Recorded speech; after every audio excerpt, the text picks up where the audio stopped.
नमस्कार साथियों, स्वागत है आपका अपने चैनल अंजू एग्जाम एकेडमी में। अगर आप TGT, PGT, GIC, DSSB, KVS, NBS, EMRS, BPSC TRE 4 या अन्य किसी टीचिंग एग्जाम की तैयारी कर रहे हैं तो आज की यह क्लास आपके लिए बेहद महत्वपूर्ण है।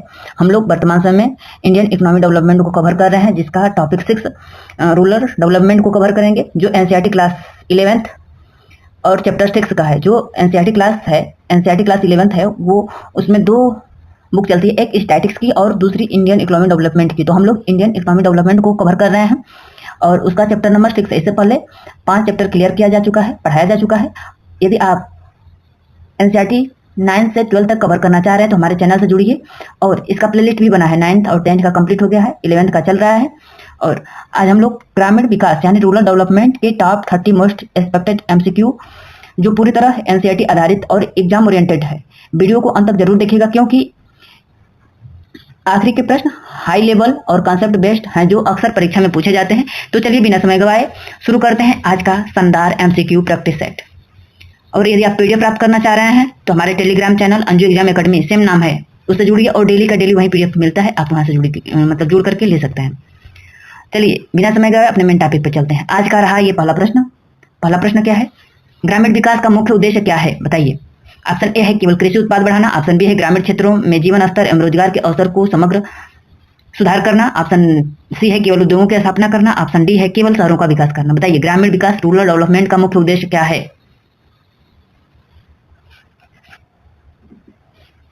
तो रूरल डेवलपमेंट का मुख्य उद्देश्य यही है कि ग्रामीण क्षेत्र में जीवन स्तर और रोजगार के अवसर में समग्र सुधार करना। ऑप्शन बी सही होगा। इन चारों ऑप्शनों में से सबसे स्पष्ट और राइट आंसर ऑप्शन बी होगा। यानी ग्रामीण विकास का अर्थ केवल कृषि विकास नहीं होता है, इसमें रोजगार, शिक्षा, स्वास्थ्य, सड़क, बिजली, सिंचाई, पेयजल, आवास, वित्तीय समावेशन एवं गरीबी उन्मूलन जैसे सभी पहलुओं का समग्र विकास शामिल होता है। यानी ग्रामीण विकास का बस अर्थ ये नहीं हो जाएगा कि कृषि का विकास, इसमें सब होगा। रोजगार चाहिए, शिक्षा का विकास चाहिए, स्वास्थ्य का विकास चाहिए, सड़क का विकास होना चाहिए, बिजली चाहिए, अच्छी से सिंचाई व्यवस्था होनी चाहिए, पेयजल उपलब्ध होना चाहिए, आवास की उचित व्यवस्था होना चाहिए, वित्तीय समावेशन होना चाहिए और गरीबी उन्मूलन जैसे पहलुओं पर समग्र विकास शामिल होता है। प्रश्न नंबर 2 है, निम्नलिखित में से ग्रामीण विकास का प्रमुख घटक कौन है, बताइए। ऑप्शन ए है मानव संसाधन विकास, ऑप्शन बी है आधारभूत संरचना विकास, ऑप्शन सी है ग्रामीण वित्त, ऑप्शन डी है विदेशी मुद्रा भंडार में वृद्धि। बताइए कौन सा उत्तर सही होगा प्रश्न नंबर 2। और दोस्तों बता दें, यदि आप चैनल बनाए हैं तो सब्सक्राइब करिएगा, वीडियो पसंद आए तो लाइक करिएगा और अपने दोस्तों में खूब शेयर करिएगा, ताकि हमें भी सपोर्ट मिले। और इस प्रश्न का उत्तर जरूर बताइएगा। तो क्या होगा? ग्रामीण विकास का प्रमुख घटक नहीं है, यहाँ पूछा है। नहीं को ध्यान दीजिएगा, नहीं बहुत धोखा देता है प्रश्न। जहां नहीं देखिए वहां हाईलाइट कर दीजिएगा। देखिए मानव संसाधन विकास ये भी है, आधारभूत संरचना का विकास ये भी है, ग्रामीण वित्त ये भी है, लेकिन जो विदेशी मुद्रा भंडार में वृद्धि है ये ग्रामीण विकास से संबंधित नहीं है। ऑप्शन डी सही होगा। कौन सा? ऑप्शन डी सही होगा। यानी ग्रामीण विकास के प्रमुख घटकों में क्या क्या आएगा? शिक्षा आ जाएगा, स्वास्थ्य आ जाएगा, ग्रामीण ऋण आ जाएगा, आधारभूत संरचना आ जाएगी, कृषि एवं गैर कृषि रोजगार शामिल होंगे, जो कि और विदेशी मुद्रा भंडार ग्रामीण विकास का प्रत्यक्ष संबंध कोई नहीं है। प्रश्न नंबर 3 है, भारत में ग्रामीण ऋण के शीर्ष पुनर्संस्था के रूप में किसे जाना जाता है? प्रश्न को ध्यान से सुनिए। भारत में ग्रामीण ऋण के शीर्ष पुनर्वित्त संस्था के रूप में किसे जाना जाता है? आरबीआई को, स्टेट बैंक ऑफ इंडिया को, या राष्ट्रीय कृषि एवं ग्रामीण विकास बैंक जिसे नाबार्ड कहा जाता है, या ऑप्शन डी है भारतीय जीवन बीमा को। बताइए किसे कहा जाता है ग्रामीण ऋण की शीर्ष पुनर्वित्त संस्था? प्रश्न नंबर 3। तो देखिए भारत में जो ग्रामीण ऋण की पुनर्वित्त शीर्ष संस्था जो है वो नाबार्ड है। नाबार्ड ग्रामीण क्षेत्रों में एक शीर्ष पुनर्वित्त संस्था के रूप में कार्य करती है। नाबार्ड का फुल फॉर्म होता है national bank for agriculture and rural development, और हिंदी में इसे कहते हैं राष्ट्रीय ग्रामीण विकास बैंक, राष्ट्रीय कृषि एवं ग्रामीण विकास बैंक। और जो जिस भी संस्था के आगे शीर्ष संस्था लग जाएगा तो वो मानिए कि डायरेक्ट उससे आम जनता नहीं जुड़ी रहेगी। जो नाबार्ड है उसमें डायरेक्ट किसान या कोई भी नहीं जुड़ सकता, ये एक शीर्ष संस्था है। ओके, और ऑप्शन सी सही होगा। और जो नाबार्ड की स्थापना कब हुई थी? 12 जुलाई 1982 को, और शिवरामन समिति के सिफारिश पर। कब? 12 जुलाई 1982 को शिवरामन समिति के सिफारिश पे। अगला प्रश्न है, देखिए यहाँ पे दे दिया है, नाबार्ड की स्थापना 12 जुलाई 1882 को ग्रामीण ऋण, कृषि विकास, ग्रामीण अवसंरचना को बढ़ावा देने के लिए की गई थी। भारत में apex development bank for agriculture and rural development कहा जाता है। ठीक है, अगला प्रश्न है प्रश्न नंबर 4। नाबार्ड की स्थापना किस समिति के सिफारिश पर की गई थी? मैं ऊपर बताई हूँ, नरसिम्हन समिति, शिवरामन समिति, तेंदुलकर समिति, रंगराजन समिति। बताइए प्रश्न नंबर 4।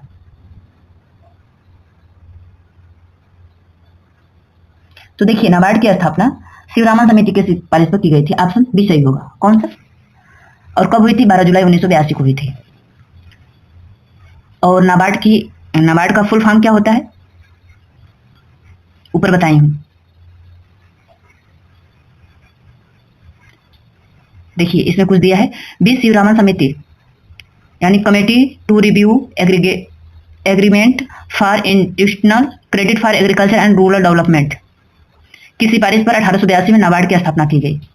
अगला प्रश्न है, प्रश्न देखिए प्रश्न नंबर 5। निम्नलिखित में से ग्रामीण क्षेत्रों में अल्पकालीन ऋण कृषि ऋण का प्रमुख स्रोत कौन सा है? यानी ग्रामीण क्षेत्रों में अल्पकालीन कृषि ऋण का प्रमुख स्रोत क्या है? सहकारी बैंक, विश्व बैंक, ऑप्शन सी है IMF, ऑप्शन डी है सेबी। बताइए प्रश्न नंबर 5 का उत्तर कौन सा सही होगा? ग्रामीण क्षेत्र में अल्पकालीन कृषि ऋण का प्रमुख स्रोत कौन सा है? बताइए प्रश्न नंबर 5। सहकारी बैंक, विश्व बैंक और IMF या सेबी। तो देखिए ग्रामीण क्षेत्रों में अल्पकालीन कृषि ऋण का मुख्य स्रोत सहकारी बैंक है, कॉर्पोरेटिव बैंक है। ऑप्शन ए सही होगा। यानी सहकारी बैंक एवं प्राथमिक कृषि ऋण समिति PACS किसानों को अल्पकालीन और मध्यकालीन ऋण उपलब्ध कराती है। दीर्घकालीन ऋण के लिए अन्य संस्थाएं भी कार्य करती हैं। प्रश्न नंबर 6 है, निम्नलिखित में से कौन सी संस्था भारत में ग्रामीण आधारभूत संरचना के विकास के लिए संचालन करती है? क्या दिया है? निम्नलिखित में से कौन सी संस्था भारत में ग्रामीण आधारभूत संरचना के विकास के लिए rural infrastructure development fund RIDF का संचालन करती है? RIDF का फुल फॉर्म कभी कभी पूछ देता है, ठीक है। बताइए RBI, reserve bank of India, NABARD या स्टेट बैंक ऑफ इंडिया या नीति आयोग। प्रश्न नंबर 6।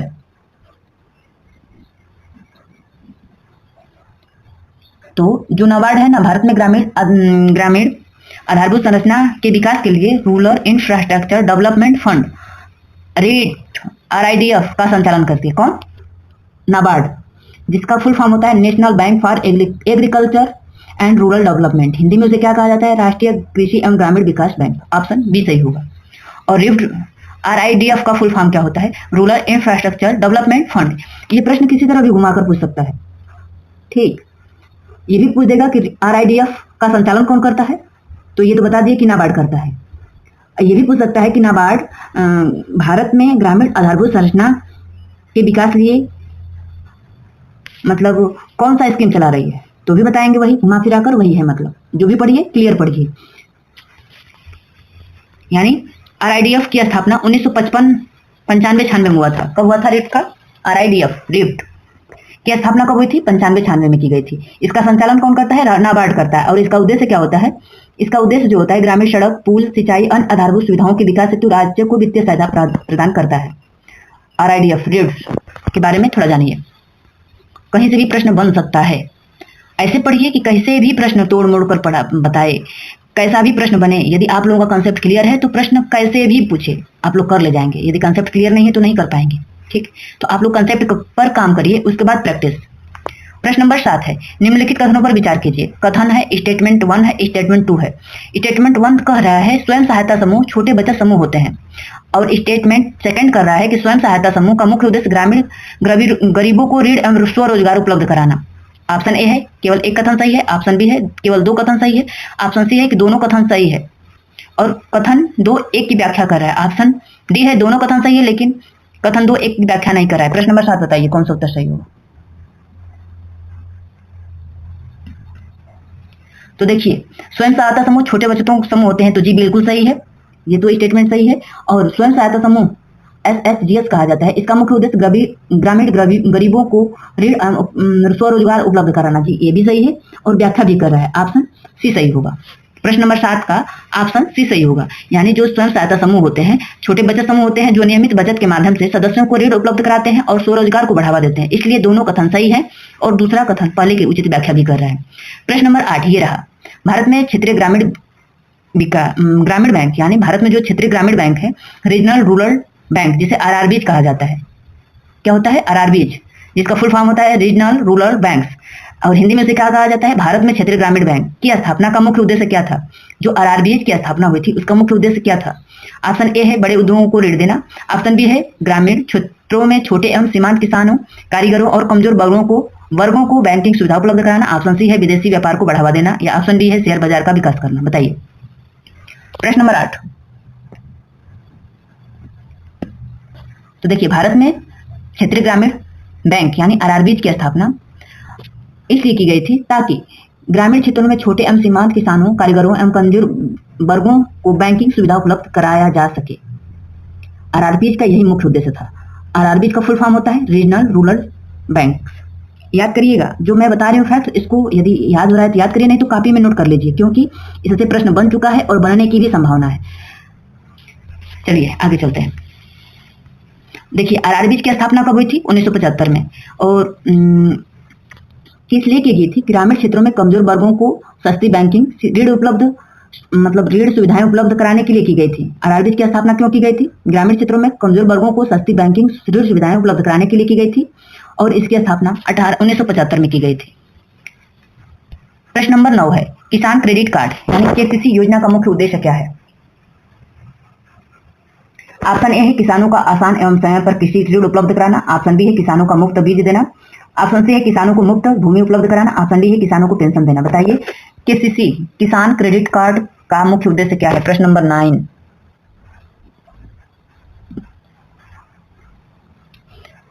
तो देखिए, जो किसान क्रेडिट कार्ड है इसका मुख्य उद्देश्य यही है कि किसानों को आसान एवं समय पर कृषि ऋण उपलब्ध कराना। ऑप्शन ए सही है। देखिए, केसीसी की स्थापना कब? केसीसी योजना 1898-99 में शुरू की गई थी। कब शुरू की गई थी? 98-99 में। जो डेट बताया जा रहा है, टाइमिंग बताई जा रही है, आप लोगों से अनुरोध है कि कॉपी पेन में अपनी डायरी बना लीजिए, वहां पे नोट करिए। ये सब मोस्ट एक्सपेक्टेड प्रश्नों की श्रृंखला है और यहाँ से प्रश्न बन चुके हैं और बनने की भी संभावना है। ठीक है, तो केसीसी की योजना क्या मतलब कब शुरू की गई थी? तो 98-99 में। इसका उद्देश्य किसानों को खेती एवं संबंधित गतिविधियों के लिए सरल, सस्ता एवं समय पर ऋण उपलब्ध कराना है। प्रश्न नंबर 10 है निम्नलिखित में से ग्रामीण विकास का सबसे उपयुक्त संकेतक क्या है? ऑप्शन ए है केवल कृषि उत्पादन, ऑप्शन बी है केवल प्रति व्यक्ति आय, ऑप्शन सी है शिक्षा, स्वास्थ्य, रोजगार एवं आधारभूत संरचना में समग्र सुधार, और ऑप्शन डी है केवल कृषि निर्यात में वृद्धि। बताइए, प्रश्न नंबर 10 का उत्तर कौन सा सही होगा? और यदि लिखना चाह रहे हैं तो ठीक है, नहीं लिखना चाह रहे हैं तो आप हमारे टेलीग्राम चैनल, जो यूट्यूब चैनल का नाम है ना Anjali exam academy, same channel name से टेलीग्राम चैनल भी मतलब चलता है, आप वहाँ पे ज्वाइन करिए। वहाँ से डेली पीडीएफ वहाँ पे डाला जाता है, आप वहाँ से प्राप्त कर लीजिए और अच्छे से नोट्स बना लीजिए। तो प्रश्न नंबर 10 का है कि सबसे उपयुक्त संकेतक ग्रामीण विकास का यही है। ऑप्शन सी शिक्षा, स्वास्थ्य, रोजगार एवं आधारभूत संरचनाओं में समग्र सुधार। ऑप्शन सी सही होगा। यानी ग्रामीण विकास एक बहुआयामी अवधारणा है। क्या है? बहुआयामी। इसका आकलन केवल कृषि उत्पादन या आय से नहीं बल्कि शिक्षा, स्वास्थ्य, रोजगार, सड़क, बिजली, पेय, जीवन स्तर जैसे संकेतकों के आधार पर किया जाता है। प्रश्न नंबर 11 है। प्रश्न देखिए तो ऑप्शन दिखाती हूँ। निम्नलिखित में से किस योजना का उद्देश्य ग्रामीण क्षेत्रों में 100 दिनों का गारंटीकृत रोजगार उपलब्ध कराना है? बताइए, ऑप्शन है यहाँ पे।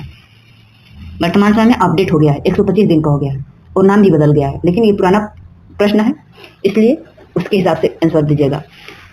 प्रधानमंत्री किसान सम्मान निधि योजना, ऑप्शन बी है दीनदयाल अंत्योदय अन्न योजना, ऑप्शन सी है महात्मा गांधी राष्ट्रीय ग्रामीण रोजगार गारंटी अधिनियम मनरेगा जिसे कहा जाता है, ऑप्शन डी है प्रधानमंत्री फसल बीमा योजना। देखिए, जो 100 दिनों का गारंटीकृत रोजगार उपलब्ध कराया जाता है ना, वो है महात्मा गांधी राष्ट्रीय ग्रामीण रोजगार गारंटी अधिनियम, और इसका नाम वर्तमान में बदल गया है, शायद श्री राम जी करके कुछ हुआ है और इसमें 125 दिनों की अवधि बढ़ा दी गई है। आप लोग पढ़ लीजिए, मैं जितने भी रोजगार हैं उसका करंट डाटा और करंट जो वर्तमान में स्थिति है उसका एक दिन क्लास मैराथन के रूप में ले लूंगी जिससे अपडेट हो जाएगा। ऑप्शन सी सही होगा। देखिए, मनरेगा 2005 का उद्देश्य मतलब मनरेगा जो आया था 2005 में था, इसका उद्देश्य प्रत्येक ग्रामीण परिवार को प्रतिवर्ष 100 दिनों का अकुशल मजदूरी आधारित रोजगार उपलब्ध कराना। यह भारत की सबसे महत्वपूर्ण ग्रामीण रोजगार योजनाओं में से एक है। प्रश्न 12 है। निम्नलिखित कथनों पर विचार कीजिए। स्टेटमेंट 1 कृषि का विविधीकरण किसानों की आय बढ़ाने में सहायक है। स्टेटमेंट 2 है विविधीकरण का अर्थ होता है केवल खाद्यान्न उत्पादन बढ़ाना। प्रश्न नंबर 12 है। ऑप्शन देखिए, केवल एक सही है, ऑप्शन 2 केवल 2 सही है, दोनों सही है, दोनों गलत है। बताइए।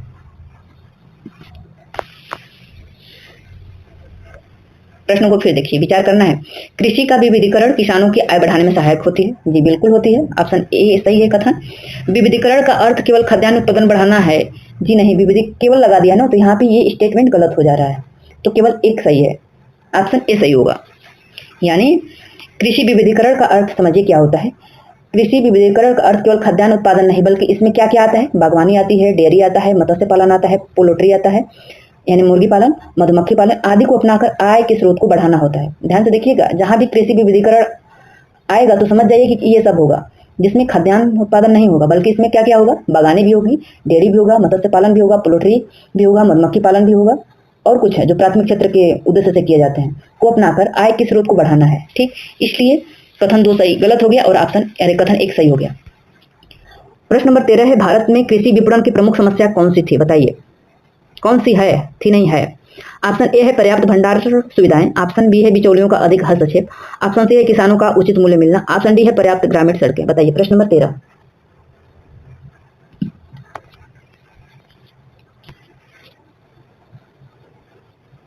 प्रश्न नंबर 13 का उत्तर कौन सा सही होगा? तो देखिए इसमें क्या होगा, भारत में कृषि विपणन की प्रमुख समस्या यही है कि बिचौलियों का अधिक हस्तक्षेप, लेकिन वर्तमान समय में थोड़ा कम हो गया है, क्योंकि जो एमएसपी जारी होता है जिससे डायरेक्ट मतलब मिनिमम प्राइस इशू हो जाता है, उससे बिचौलियों का पहले के हिसाब से अब थोड़ा कम है, लेकिन अब भी है हस्तक्षेप।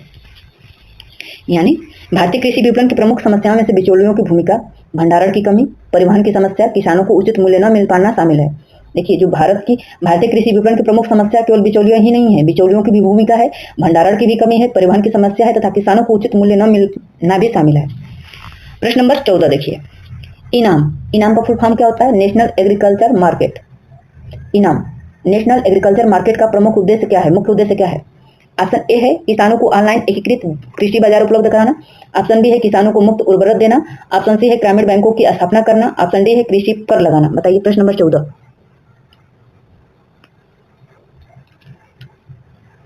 तो इनाम का मुख्य उद्देश्य यही है कि किसानों को ऑनलाइन एकीकृत कृषि बाजार उपलब्ध कराना, ऑप्शन ए सही होगा।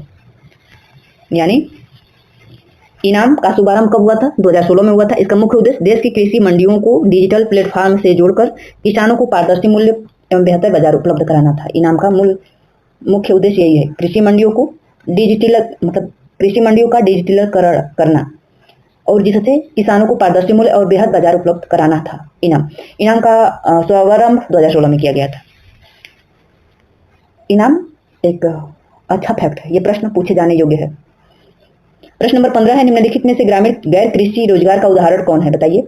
ऑप्शन ए है गेहूं की खेती, ऑप्शन बी है धान की खेती, ऑप्शन सी है डेयरी और हस्तशिल्प, ऑप्शन डी है गन्ने की खेती। प्रश्न नंबर 15,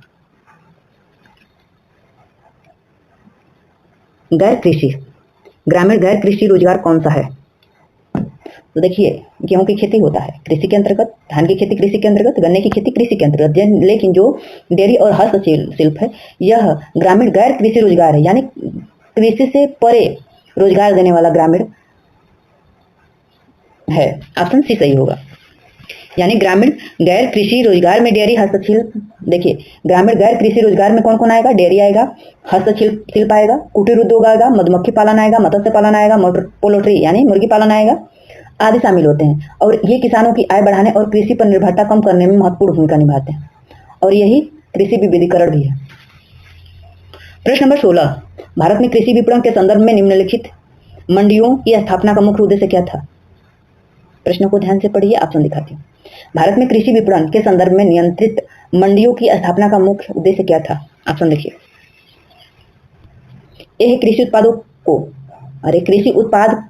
के निर्यात को रोकना, ऑप्शन बी है किसानों को बिचौलियों के शोषण से बचाकर उचित मूल्य दिलाना, ऑप्शन सी है केवल सरकारी खरीद बढ़ाना, ऑप्शन डी है कृषि कर बढ़ाना। बताइए कौन सा सही होगा?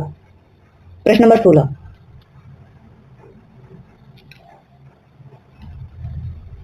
तो क्या होगा? ऑप्शन बी, किसान को बिचौलियों के शोषण से बचाकर उन्हें उचित मूल्य दिलाना। प्रश्न देख लीजिए क्या है। भारत में कृषि विपणन के संदर्भ में नियंत्रित मंडियों का मुख्य उद्देश्य क्या था? यही था कि किसानों को बिचौलियों के शोषण से बचाकर उचित मूल्य दिलाना, यही होगा। नियंत्रित मंडियों की स्थापना किसानों को उचित मूल्य दिलाने, तौल में पारदर्शिता लाने और बिचौलियों के शोषण को कम करने के लिए की गई थी। दोस्तों बता दूं, यदि आप चैनल पर नए हैं तो सब्सक्राइब करिएगा, वीडियो पसंद आए तो लाइक जरूर करिएगा, और जो भी पढ़ा रही हूँ ना इसमें कुछ भी डाउट रहेगा तो अंजू एग्जाम एकेडमी का जो टेलीग्राम चैनल है वहाँ पे अपना डाउट बेझिझक पूछ सकते हैं, और कोई भी सुझाव हो पढ़ाने से रिलेटेड आप दे सकते हैं। यदि सुझाव आप लोगों का बेहतर लगा तो ज़रूर अपने में सुधार करूँगी। ठीक है, आप लोग बेझिझक, अंजू एग्जाम एकेडमी एक शिक्षा में क्रांति लाने का एक छोटा प्लेटफार्म है। मैं कोशिश करूँगी कि जितनी भी शिक्षक भर्तियाँ हैं जिसमें भी इकोनॉमिक्स पूछा जाता है, इकोनॉमिक्स को एकदम आसान बना देना। ठीक, एकदम आसान, जितना मतलब दिमाग में बैठ चुका है ना कि इकोनॉमिक्स ये वो मतलब बहुत हार्ड है, ये है वो है। लोग बच्चे इकोनॉमिक्स सब्जेक्ट लेने से कतराते हैं, लेकिन मेरा टारगेट है, मेरा लक्ष्य है, मेरा उद्देश्य है कि इकोनॉमिक्स को एकदम आसान सब्जेक्ट बनाना। आप लोग सपोर्ट करिए, मैं आप लोगों के साथ हूँ। और आप लोगों को जो भी डाउट हो, आप लोगों को जो भी सुझाव हो, बेझिझक अपना मित्र मानकर, अपना मतलब बड़ी छोटी बहन मानकर आप हमको सुझाव बेझिझक दे सकते हैं। ठीक है, चलिए प्रश्न नंबर 17 है, निम्नलिखित में से कौन सी गतिविधि कृषि विविधीकरण नहीं है? बताइए। कृषि विविधीकरण आप लोगों को समझ में आ गया होगा यदि आप लोग ध्यान से प्रश्न को देखे होंगे तब। ठीक है, दिया है कि कृषि विविधीकरण, कौन सी गतिविधि कृषि विविधीकरण नहीं है? एग्रीकल्चर डायवर्सिफिकेशन नहीं है, डेयरी मत्स्य पोल्ट्री, ऑप्शन डी है गेहूं की एकल फसल की खेती। बताइए कौन सा होगा? प्रश्न नंबर 17 देखिए, कृषि का विविधीकरण नहीं है तो देखिए डेयरी भी है और ये भी है, ये भी है, लेकिन जो गेहूं की एकल फसल की खेती ये विविधीकरण में ऊपर पढ़े हैं क्या? नहीं पढ़े हैं ना, तो कृषि की विविधीकरण में नहीं है, यही ऑप्शन डी गेहूं की एकल फसल खेती। और डेयरी भी है, मत्स्य भी है, पोल्ट्री भी है। ठीक है, यानी कृषि विविधीकरण का अर्थ समझिए क्या होता है? आय के विभिन्न स्रोत विकसित करना, यानी किसानों के आय के विभिन्न स्रोत को विकसित करना, जैसे डेयरी खोल करके, मत्स्य पालन करके, बागवानी करके, पोल्ट्री फार्म ओपन करके, मधुमक्खी पालन करके। इससे क्या होता है कि केवल एक फसल पर निर्भर रहना विविधीकरण नहीं कहलाता है। ठीक है, प्रश्न नंबर 18 देखिए, निम्नलिखित कथनों पर विचार कीजिए। ऑप्शन स्टेटमेंट 1 है, स्टेटमेंट 2 है। देखिए स्टेटमेंट 1 क्या कह रहा है कि जैविक खेती यानी ऑर्गेनिक फार्मिंग में रासायनिक उर्वरकों एवं कीटनाशकों का न्यूनतम या बिल्कुल उपयोग नहीं किया जाता है। स्टेटमेंट 2 क्या कह रहा है? जैविक खेती पर्यावरण संरक्षण में सहायक होता है। ठीक है, ऑप्शन देखिए, केवल कथन 1 सही है, कथन 2 सही है, या दोनों कथन सही है और व्याख्या भी है, दोनों कथन गलत है। बताइए प्रश्न नंबर 18 देख लीजिए, ऑप्शन यहाँ पे है। देखिए मैं बताती हूँ, प्रश्न देख लीजिए, ध्यान से पढ़िए, उत्तर देने की कोशिश करिएगा। देखिए, जैविक खेती में रासायनिक उर्वरकों एवं कीटनाशकों का न्यूनतम या बिल्कुल उपयोग नहीं किया जाता। जी स्टेटमेंट एकदम बिल्कुल सही है। और जैविक खेती पर्यावरण संरक्षण में सहायक होता है, ये भी सही है और व्याख्या भी है। ऑप्शन सी सही होगा। भारत का कौन सा, ये बताइए कि भारत का कौन सा राज्य है जो जैविक, पूर्णतः जैविक राज्य बन गया है? जैविक खेती में क्या क्या होता है? जैविक खेती में रासायनिक उर्वरकों और कीटनाशकों के स्थान पर गोबर की खाद, कंपोस्ट खाद और जैविक उर्वरकों का प्रयोग किया जाता है। इससे मिट्टी की उर्वरता बनी रहती है और पर्यावरण संरक्षण को बढ़ावा मिलती है। प्रश्न नंबर 19 है, भारत में सूक्ष्म वित्त माइक्रो फाइनेंस का मुख्य उद्देश्य क्या है? ऑप्शन ए है बड़े उद्योगों को ऋण देना, ऑप्शन बी है गरीब एवं निम्न आय वर्ग के छोटे ऋण उपलब्ध कराना, ऑप्शन सी है केवल निर्यातकों को ऋण देना, ऑप्शन डी है विदेशी कंपनियों को ऋण देना। बताइए कौन सा उत्तर सही होगा? प्रश्न नंबर 19, तो भारत में सूक्ष्म वित्त का प्रमुख उद्देश्य यही है कि गरीब एवं निम्न आय वर्ग के छोटे ऋण उपलब्ध कराना। ऑप्शन बी सही होगा। यानी जो माइक्रो फाइनेंस का उद्देश्य होता है गरीब परिवार, विशेषकर महिलाओं और स्वयं सहायता समूह जैसे संस्थाओं को बिना अधिक औपचारिकताओं के छोटे ऋण उपलब्ध कराकर स्वरोजगार और आय बढ़ाने में सहायता करना होता है। प्रश्न नंबर 20 है, ग्रामीण विकास यानी रूरल डेवलपमेंट की सफलता के लिए निम्नलिखित में से कौन सा सबसे महत्वपूर्ण माना जाता है? बताइए। ऑप्शन ए है केवल कृषि उत्पाद में वृद्धि, ऑप्शन बी है केवल सरकारी अनुदान, ऑप्शन सी है कृषि गैर कृषि गतिविधियां, आधारभूत संरचना, मानव संसाधन का समन्वित विकास, ऑप्शन डी है केवल विदेशी निवेश। प्रश्न नंबर 20 का उत्तर बताने की कोशिश करिए आप लोग। तो क्या होगा? ग्रामीण विकास की सफलता के लिए निम्नलिखित में से सबसे महत्वपूर्ण यही है। केवल केवल लग जाता है नो, तो कोशिश करिए कि जब तक क्लियर ना हो तो केवल वाला ऑप्शन इग्नोर करिए। यदि आप एकदम श्योर हैं तभी आंसर केवल वाला लगाइए। तो यहाँ से केवल वाला कट जाएगा। देखिए सबसे उपयुक्त, सफलता का सबसे उपयुक्त यही ऑप्शन है कि कृषि गैर कृषि गतिविधि, आधारभूत संरचना और मानव संसाधन का समन्वित विकास, यही है ग्रामीण विकास की सफलता का सबसे महत्वपूर्ण। ऑप्शन सी सही होगा। जो केवल केवल होता है ना, नेगेटिव सेंस देता है। जरूरी नहीं कि केवल वाला एकदम नहीं सही होगा, लेकिन बस 5% चांस होता है, ठीक है। 95% चांस होता है कि वो गलत होगा। अब आपके कॉन्फिडेंस और आपके कंसेप्ट पर वो बात निर्भर करेगा। देखिए,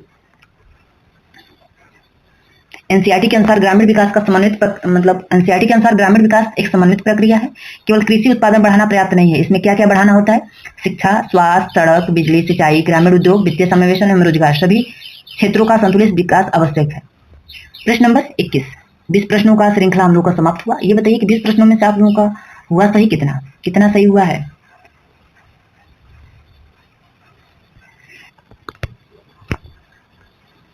चलिए, प्रश्न नंबर 21 है, निम्नलिखित में से किस योजना का मुख्य उद्देश्य महिला स्वयं सहायता समूहों को सशक्त बनाना है? ऑप्शन ए है प्रधानमंत्री ग्रामीण सड़क योजना, ऑप्शन बी है दीनदयाल अंत्योदय योजना, राष्ट्रीय ग्रामीण आजीविका मिशन, ऑप्शन सी है प्रधानमंत्री आवास योजना, ऑप्शन डी है स्मार्ट सिटी मिशन। प्रश्न नंबर 21 का उत्तर कौन सा सही होगा? आज थोड़ा सेशन बड़ा हो जाएगा,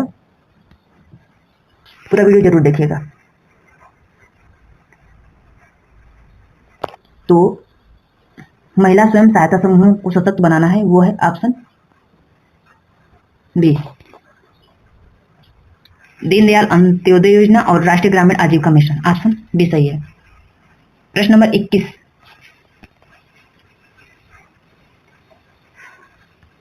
दीनदयाल अंत्योदय योजना को DAY कहा जाता है और राष्ट्रीय आजीविका मिशन को NRLM कहा जाता है।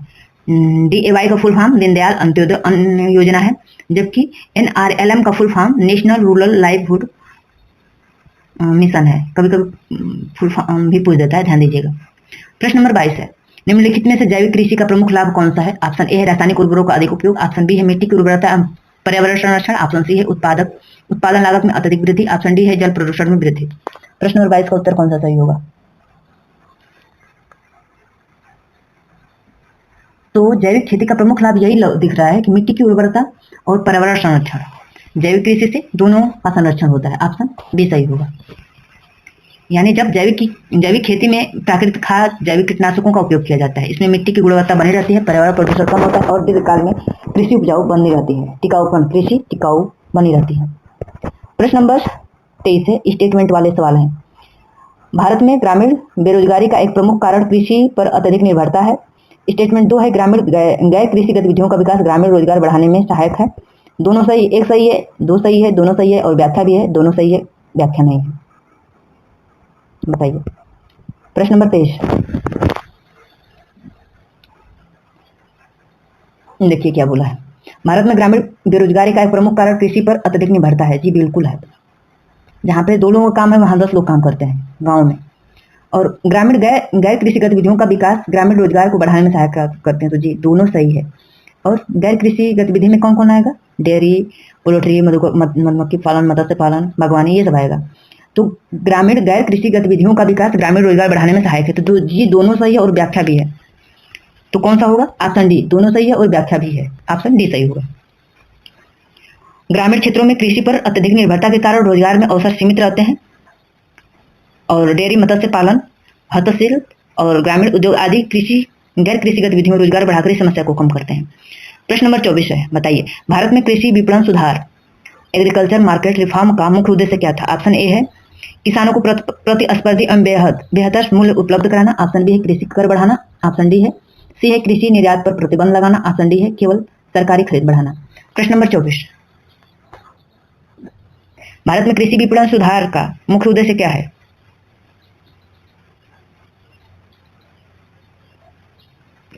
तो मुख्य सुधार यही है, मुख्य उद्देश्य किसान को प्रतिस्पर्धी बाजार एवं बेहतर मूल्य उपलब्ध कराना, ऑप्शन ए सही है। यानी कृषि विपणन सुधारों का मुख्य उद्देश्य बाजार में पारदर्शी बिचौलियों की भूमिका कम करना, प्रतिस्पर्धा बढ़ाना, किसानों को उनकी उपज की उचित मूल्य दिलाना। इनाम इसी दिशा में एक महत्वपूर्ण पहल है। इनाम ऊपर हम लोग क्लियर किए हैं। रुक जाइए, थोड़ा ब्राइटनेस बढ़ा लिया जाए। आज हमारे यहाँ सुबह से ही लाइन कटी है, लाइट। क्लास पहुंचने में आप लोग यहाँ थोड़ा देरी होगा तो आप लोग परेशान नहीं होइएगा। बरसात का मौसम है, कभी लाइट आती है कभी नहीं आती है। प्रश्न नंबर 25 है, ग्रामीण विकास के संदर्भ में निम्न में से कौन सा कथन सही है? ऑप्शन ए है ग्रामीण विकास का संबंध केवल कृषि उत्पादन से है। ऑप्शन बी है ग्रामीण विकास केवल ग्रामीण सड़कों के निर्माण तक सीमित है। ऑप्शन सी है ग्रामीण विकास एक बहुआयामी प्रक्रिया है जिसमें कृषि, रोजगार, शिक्षा, स्वास्थ्य और आधारभूत संरचना शामिल है। ऑप्शन डी है ग्रामीण विकास का मानव विकास से कोई संबंध नहीं है। अब थोड़ा कम टाइम लेंगे क्योंकि दिक्कत है, ठीक है। तो ये होगा ऑप्शन सी, यानी ग्रामीण विकास एक बहुआयामी प्रक्रिया है जिसमें कृषि, रोजगार और शिक्षा, स्वास्थ्य और आधारभूत संरचना शामिल है। गांव में लाइट की अधिकतर समस्या बनी रहती है, लेकिन इसमें बारिश का मौसम है, लाइट कब कट जाए कब आए पता ही नहीं चल रहा है। तो प्रश्न नंबर 26 है, निम्नलिखित में से कौन सी संस्था भारत में कृषि एवं ग्रामीण विकास के लिए दीर्घकालिक संस्थागत वित्त उपलब्ध कराने की प्रमुख भूमिका निभाती है? क्या दिया है? निम्नलिखित में से कौन सी संस्था भारत में कृषि एवं ग्रामीण विकास के लिए दीर्घकालीन संस्थागत वित्त उपलब्ध कराने की महत्वपूर्ण भूमिका निभाती है? ऑप्शन ए है आरबीआई, ऑप्शन बी है नाबार्ड, ऑप्शन सी है सेबी, ऑप्शन डी है सिडबी। प्रश्न नंबर 26, तो वो संस्थागत जो है ग्रामीण कृषि एवं ग्रामीण विकास के लिए दीर्घकालिक संस्थागत वित्त जो है वो है नाबार्ड। ऑप्शन बी सही होगा। इसके बारे में मैं ऊपर बता चुकी हूँ। और जो नाबार्ड है ना, यह शीर्ष विकास वित्तीय संस्था है। यह सरकारी और क्षेत्रीय ग्रामीण बैंक और अन्य संस्थाओं को पुनर्वित्त उपलब्ध कराती है और ग्रामीण विकास की परियोजनाओं को बढ़ावा देती है। प्रश्न नंबर 27 है, हरित क्रांति का लाभ मुख्यतः सिंचित क्षेत्रों को अधिक मिला है। स्टेटमेंट 2 है, हरित क्रांति का लाभ देश के सभी किसानों को समान रूप से प्राप्त हुआ है। इसका ऑप्शन देख लीजिए। एक कथन सही है, दोनों कथन सही है, दोनों कथन सही है और दोनों गलत है। बताइए। प्रश्न नंबर 27, तो देखिए हरित क्रांति का मुख्य लाभ सिंचित क्षेत्रों को मिला है अधिक, तो जी सही है। हरित क्रांति का लाभ देश के सभी किसानों को समान रूप से मिला है, तो जी नहीं। बड़े किसानों को मिला है, छोटे किसानों को नहीं मिला है। और हरित क्रांति आने से आय असमानता किसानों में बढ़ गई है। ऑप्शन ए सही होगा, केवल एक सही है। प्रश्न नंबर 28 को देखिए, भारत में ऑपरेशन फ्लड का मुख्य उद्देश्य क्या है? ऑप्शन ए है दुग्ध उत्पादन एवं दुग्ध सहकारिता को बढ़ावा देना। ऑप्शन बी है गेहूं का बढ़ावा देना, उत्पादन बढ़ावा देना, मत्स्य उत्पादन बढ़ावा देना। ऑप्शन डी है जैविक कृषि को बढ़ावा देना। प्रश्न नंबर 28, तो देखिए जो ऑपरेशन फ्लड है ना, वह दूध उत्पादन और दूध सहकारिता को बढ़ावा देने मतलब के लिए इसका मतलब स्थापना किया गया था। इसका मुख्य उद्देश्य भी यही है। और ये बताइए ऑपरेशन फ्लड किस क्रांति से संबंधित है? तो श्वेत क्रांति से संबंधित है। श्वेत क्रांति के जनक कौन है? बर्गिज कुरियन। ठीक है। प्रश्न नंबर 29 को देखते हैं, भारत में ग्रामीण विकास की सफलता के लिए निम्नलिखित में से कौन सा अधिक आवश्यक है? बताइए। ऑप्शन ए केवल कृषि उत्पादन में वृद्धि, केवल ग्रामीण ऋण। ऑप्शन सी है कृषि, ग्रामीण उद्योग, शिक्षा, स्वास्थ्य, आधारभूत संरचना का समृद्ध विकास। ऑप्शन डी है केवल सब्सिडी में वृद्धि। बताइए। प्रश्न नंबर 29 का ऑप्शन कौन सा सही होगा? देखिए ऑप्शन सी सही होगा। ये कृषि, ग्रामीण उद्योग, शिक्षा, स्वास्थ्य, आधारभूत संरचनाओं का समन्वित विकास करना ही ग्रामीण विकास कहलाता है। और ग्रामीण विकास कैसी अवधारणा है? बहुआयामी है, मल्टीपल। प्रश्न नंबर 30 आज का रहा ये अंतिम प्रश्न। निम्नलिखित में से ग्रामीण विकास के संबंध में कौन सा कथन सही है? ऑप्शन ए है ग्रामीण विकास का उद्देश्य केवल कृषि उत्पादन बढ़ाना है। ऑप्शन बी है ग्रामीण विकास केवल गरीबी उन्मूलन का कार्य तक सीमित है। ऑप्शन डी है ग्रामीण विकास केवल ग्रामीण सड़कों तक संबंधित है। ऑप्शन सी है ग्रामीण विकास में कृषि, रोजगार, शिक्षा, स्वास्थ्य, वित्तीय समावेशन और आधारभूत संरचना का समग्र विकास शामिल है। देखिए केवल जो लग रहा है ना, वो एकदम गलत है। ऑप्शन सी सही है। दोस्तों इस प्रकार हम लोग चैप्टर 6 ग्रामीण विकास रूरल डेवलपमेंट को कंप्लीट किए। और वर्तमान समय में इंडिया इकोनॉमिक डेवलपमेंट चल रहा है और कल चलेगा रोजगार वृद्धि, अनौपचारिकरण एवं अन्य मुद्दे। पढ़कर जरूर आइएगा। और दोस्तों Anju exam academy NCERT economics complete series जो है ना, UPTGT, PGT, GIC, BPSC, TRE 4, NBS, KBS, EMRS अन्य टीचिंग एग्जाम को टारगेट करके तैयार किया जा रहा है। ठीक है, आप लोग सपोर्ट बनाए रखिए। चैनल पर नए हैं तो सब्सक्राइब करिएगा, वीडियो पसंद आए तो लाइक करिएगा और कमेंट करना बिल्कुल मत भूलिएगा। आपका एक कमेंट हमें मोटिवेशन का कार्य करता है। ठीक है, ये नहीं कि मेरी बड़ाई करिए, मेरी बड़ाई नहीं करिए। मेरे में कमी क्या है, क्या सुधारना है, आप लोग क्या चाह रहे हैं वो बताइए। ठीक है, thank you, all the best. ठीक है, जय हिंद।